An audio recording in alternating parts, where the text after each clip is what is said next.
તો કેટલા લોકોને એવું લાગે છે કે પરિવારની સૌથી મોટી સંપત્તિ છે એ આપણું સ્વાસ્થ્ય છે? તો તમે હેન્ડ રેઝ કરી શકો અથવા તો કોમેન્ટ કરી શકો. યસ, બટુભાઈ છે હેન્ડ રેઝ કરે છે, તો કોમેન્ટ કરવાનું છે કે કેટલા લોકોને એવું લાગે છે કે પરિવારની સૌથી મોટી સંપત્તિ જે છે કે નહીં એ આપણું સ્વાસ્થ્ય છે. Yes, very good. Hiteshbhai, yes, આઈફોનમાં થમ દેખાય છે, વેરી ગુડ.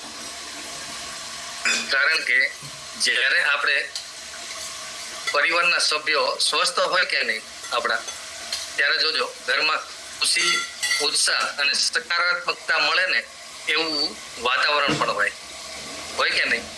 તો આ કોમ્યુનિટીમાં અને આ પરિવારની અંદર આવ્યા પછી કેટલા લોકોને એવું લાગે છે કે પોતાની આદતમાં બદલાવ કર્યો અને એમને સારું એવું રિઝલ્ટ અથવા તો કંઈક સુધાર થયો હોય અને જે આ જ પરિવાર સાથે શેર કરવા માંગતા હોય તો પોતાનો હેન્ડરેજ છે ને એ કરી શકે કે જેનાથી એમનું રિઝલ્ટ છે એ બીજા લોકો માટે ઇન્સ્પિરેશન પણ બની શકે. યસ, તો પોતાની આદતમાં જેમણે સુધાર કર્યો હોય કે નહીં એ શેર કરવાનો છે. તો કેટલા લોકો એવા છે કે પોતાની આદતોમાં એમણે બદલાવ કર્યો હોય અને કંઈક ને કંઈક સારું રિઝલ્ટ પણ મળ્યું.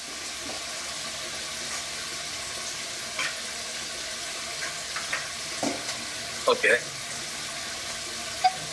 યસ, આરતીબેન,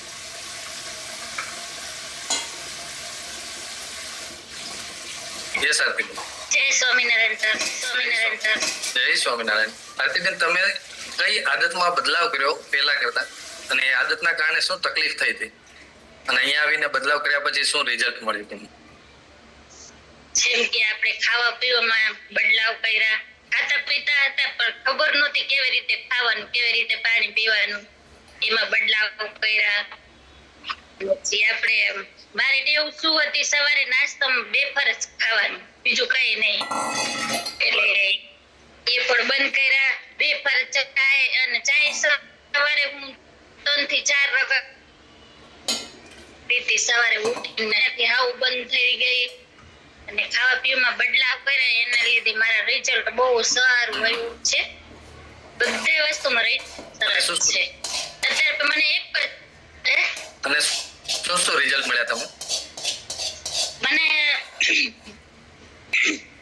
જે પેટની તકલીફ હતી 8 મહિનાથી મને ઉલટીઓ બહુ થતી અને ગોઠણના ગાદી ફાટી ગઈ હતી, કમરનો દુખાવો હતો, કમરના એમ કે ત્રીજા માળખાની નસ દબાતી હતી અને તેને લીધે મને રેસ્ટ કરવાનું કીધું હતું. અને મારા શોલ્ડર છે ને એની નસમાં સોજો આવી ગયો હતો, એટલે 2 વર્ષથી તો હાવ બેડમાં જ રેસ્ટ કરવાનું જ કીધું હતું. તમે કે બેડ રેસ્ટ કરો. અને બહુ ઘણી ડિપ્રેશનની ઘણી બધી દવા ખાતી હતી. અત્યારે મારે બધા મેડિસિન પર દવા બહુ બંધ થઈ ગઈ છે અને દવા મુક્ત થઈ ગઈ છે. બહુ સરસ જિંદગી જીવું. તો એ દવાઓ કેટલા મહિના બંધ થઈ ગઈ આરતીબેન? 15 દિવસમાં જ મારી દવા બંધ થઈ ગઈ. અમેઝિંગ. તો આરતીબેન માટે ક્લેપ કરી શકીએ હે ને કે આ પરિવારમાં આવ્યા પછી એમણે આદતોમાં ચેન્જ કર્યો ને જેના કારણે એમને બેસ્ટ રિઝલ્ટ મળ્યું ને એમની દવાઓ જે ચાલુ થઈ હતી એ બંધ થઈ. Very good, amazing. Yes, second person છે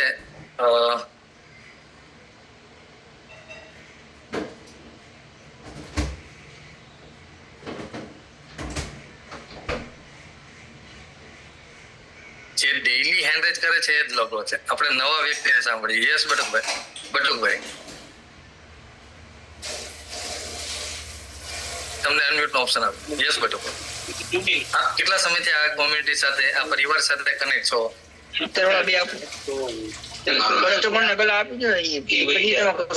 મારો અવાજ આવે છે બટુકભાઈ તમને? બટુકભાઈ સોલંકી? હા, આવે છે. ઓકે, બટુકભાઈ કેટલા સમયથી આ પરિવાર સાથે તમે કનેક્ટ છો? અમારું 3જું વર્ષ ચાલે છે. 3જું વર્ષ. અમેઝિંગ. અને શું આદતોમાં પણ બદલાવ કર્યો અને શેના કારણે આ 3 વર્ષ તમે કનેક્ટ રહ્યા તો તમને એવું શું રિઝલ્ટ મળ્યું? અહીંયા જે વસ્તુ મને જે સારી થઈ ને એ કોઈ ડોક્ટર થી નહોતી થઈ. અને મારું એક્સિડન્ટ થયો હતો અને મારું જે મગજ હતું ને મેં મારા ઘરે ફ્રીજમાં રાખ્યું હતું. અને પછી 3.5 મહિના પછી પાછું ફ્રીજમાંથી કાઢીને પછી ડોક્ટરે પાછું ફિટ કર્યું. ઓકે. એટલે પછી મેં ડોક્ટર સાહેબને એમ કીધું, સાહેબ મને સાંજે જમી લઉં ને પછી મારો હાથ મને અહીંથી અહીંયા સુધી દુખે છે. તો ડોક્ટરે એમ કીધું કે ઈ મારામાં ન આવે. બરોબર. તો અમે કીધું સાહેબ તમારામાં ન આવે તો કોનામાં આવે? તો ઈ કે બાજુમાં ઓર્થોપેડિક છે ને ત્યાં એનામાં આવે. તો એના દાદરા ઉતરીને એની પાસે ગયો તો ઈ કે મારામાં ન આવે. તો મેં કીધું સાહેબ ઓલા સાહેબ કે મારામાં ન આવે, તમે કહો મારામાં ન આવે, તો આવે કોનામાં? તો પછી ઈ કે સામે ગર્ગમાં મેડમ છે ને એનામાં આવે. તો એ મેડમ કે તમારે એક્સરે કરાવવો પડે. એક્સરે કરાવવા ગયો, પછી એક્સરે કરાવીને આવ્યો તો મને કે તમને દવા ન લખી દો. મોઢે મને ના પાડી દીધી. એટલે પછી ઘડીક તો હું મૂંઝાઈ ગયો કે હવે કરવું હું આની માટે. એટલે પછી મેં ઘરે આવીને મારી પાસે અશોકભાઈ મકવાણા જે છે ને કપડા મારી પાસે સીવરાવતા.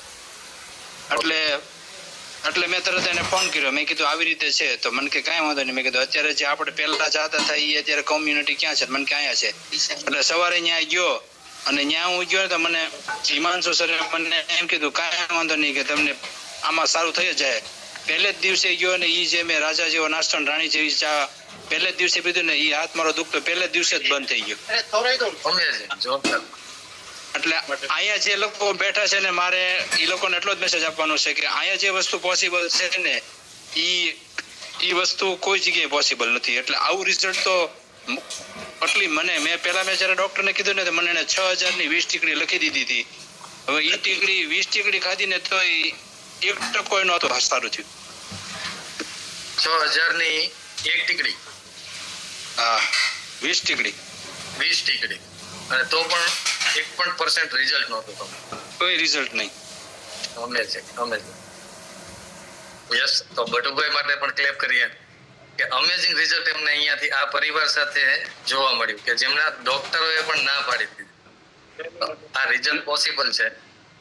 અને અહીંયા જે વસ્તુ શીખવા મળે ને જાણવા મળે છે ને ઈ તો કોઈ જગ્યાએ નથી જાણવા મળતું. ઈ જે માણસ અને મેં જ્યારે મને ડોક્ટરે એમ કીધું ને કે everything is clear in your mind, એટલે ઘડીક તો હું કાંઈ બોલ્યો નહીં.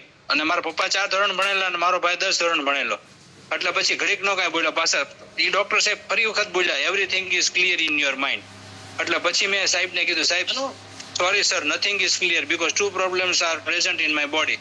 ત્યારે ડોક્ટરની આંખી ઘડીક આમ મોટી જબર થઈ ગઈ. પછી મને ડોક્ટર સાહેબે ગુજરાતીમાં પૂછ્યું, મને કે તમને કેમ ઇંગ્લિશ આવડે? મેં કીધું સાહેબ આઈ એમ MSc master, I have 2 years experience of pharmaceutical. પછી સાહેબ કે હવે હું કોમ્પ્યુટરમાં જઈને જોઈએ એવું કે હવે બધું બરોબર થઈ ગયું. અમેઝિંગ બટુભાઈ, ખૂબ સરસ તમારું રિઝલ્ટ છે, જોરદાર. ઘણા લોકોને ઇન્સ્પિરેશન આપે એવું તમારું રિઝલ્ટ છે. યસ. તો આપના કોચને થેન્ક યુ કહેવાનું છે હે ને? Thank you Ashokbhai, thank you very much Ashokbhai. Very good, ખૂબ સરસ. યસ. તો નેક્સ્ટ પર્સન એવું કોઈ વ્યક્તિ છે કે જેમને ચેન્જીસ કર્યો છે, અમેઝિંગ રિઝલ્ટ. આ પરિવાર સાથે જેમ આપણે આપણા ફેમિલીમાં રહેતા હોય અને જ્યારે પ્રોબ્લેમ આવે એનું કારણ પણ કંઈક આદત હોય છે, એવી જ રીતે આ ફેમિલીમાં જ્યારે આવીએ અને કંઈક આદતો આપણે ચેન્જ કરીએ ને તો એનું કારણ પણ શું આવે છે? જેમ બટુભાઈને રિઝલ્ટ આવ્યું ને એવું અમેઝિંગ રિઝલ્ટ આવે છે. યસ. તો નેક્સ્ટ આપણે જે હેન્ડ રેઝ નથી કરતા ને એ લોકોને તે અનમ્યુટ કરવાના છે કે જેમને હું જોતો હોઉં ડેઈલી. યસ. યસ સબન આપે તમને અનમ્યુટ નો ઓપ્શન આપે.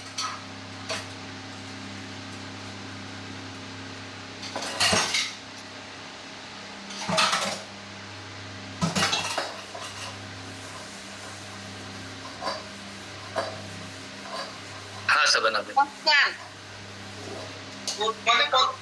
Yes sir. આપને આ કોમ્યુનિટીમાં કનેક્ટ થયા પછી સબન કઈ આદતો એવી છે કે જે આ પરિવાર સાથે તમે ચેન્જ કર્યું અને જેના કારણે તમને ખૂબ સારું એવું કોઈ રિઝલ્ટ મળ્યું હોય? પહેલા તો પાણી આખો દિવસમાં 2 થી 3 જ ગ્લાસ પીતી. અત્યારે તો 4 લીટર જેટલું પાણી પી લઈએ. અને આ કોમ્યુનિટી સાથે કનેક્ટ થયા હતા તો સબનાબેન તમને પ્રોબ્લેમ શું હતા? મને ડાયાબિટીસ હતું, એસિડિટી, પથરીનો દુખાવો હતો, થાક બહુ લાગતું, કામ નતું થતું. અને અત્યારે ડાયાબિટીસની ગોળી બંધ થઈ ગઈ, એસિડિટીની ગોળી બંધ થઈ ગઈ. અમેઝિંગ. અને બીજું સારું શું લાગે છે? બહુ સરસ. પહેલા તો કંટાળી જતા કે હવે જીવવું નથી, અને હવે હવે મજા આવે સર. Yes, amazing. તો આપના કોચને છે કે નહીં શબાનાબેન, થેન્ક યુ કહેવાનું છે. Thank you sir. વેલકમ. જોરદાર. યસ.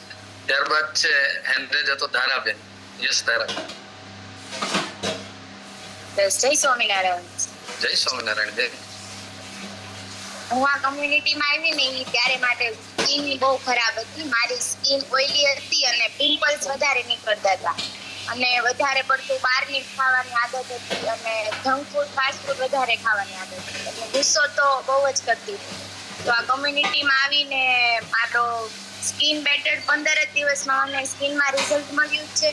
મેં મારી સ્કિનની પાછળ 45,000 રૂપિયાનો ખર્ચો કર્યો છે પરંતુ રિઝલ્ટ જ નહીં.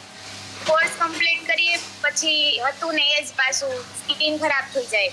પરંતુ 15 જ દિવસ મારું જે ઓઇલ રિડ્યુસ થતું હતું એ બંધ થઈ ગયું, મારું ડાયજેશન સરસ થઈ ગયું. ઓવરવેટ માટે હતું પણ મને ખ્યાલ નથી કે મારું ઓવરવેટ છે. મેં મારું 13.5 કિલો વેટ લોસ કર્યું.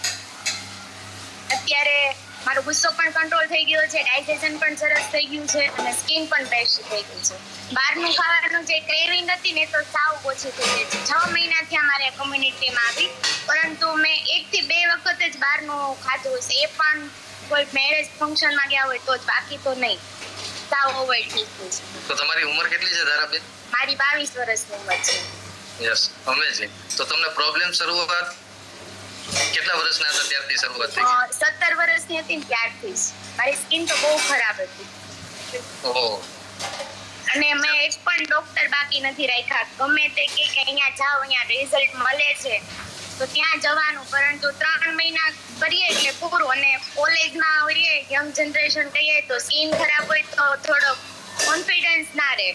ત્યારે તો મને આ કમ્યુનિટી મળી, મારું બેસ્ટ રિઝલ્ટ આવ્યું છે. અમેઝિંગ. યસ ધારાબેન. તો જ્યારે ઉંમર નાની હોય ને ત્યારે ગુડ લુક અને ફીલ લુક બંને જરૂર હોય, હે ને? પણ જ્યારે નાની આદતોના કારણે આપણી સાથે યંગ જનરેશન હોય એટલે આપણે ખાવા પીવાનું પણ કેવું હોય, બધું બહારનું.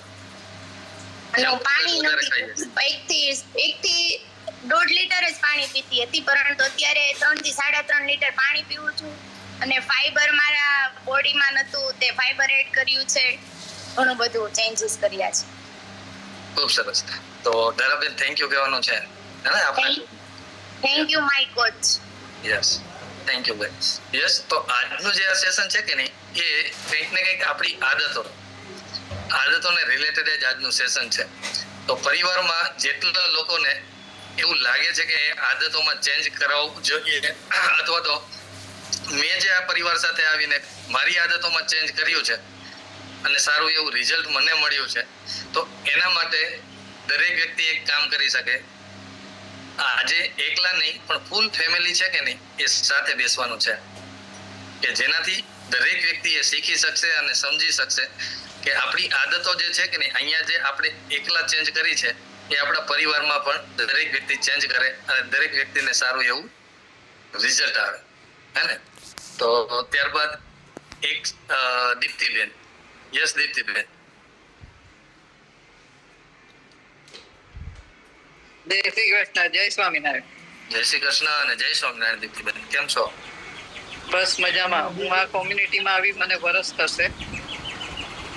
સબનમબેને બહુ ટ્રાય પણ હું આવતી નથી. પણ જ્યારે હું મારી જાતને અનઇઝીનેસ ફીલ કરતી હતી, મને કામ કરવાનું મન નતું થતું ને હું એકલી છું એટલે મને એમ થયું કે હું આવી હાલતમાં કેમ જીવીશ. તે હિસાબથી અહીંયા આવી મારું 12 કિલો વજન ઉતર્યું, પ્લસ મારો જૂનો કમરનો એ જતો રહ્યો, મારો થાઇરોઇડ એકદમ નોર્મલ થઈ ગયો. અને સૌથી વાત એ છે કે સર મને 30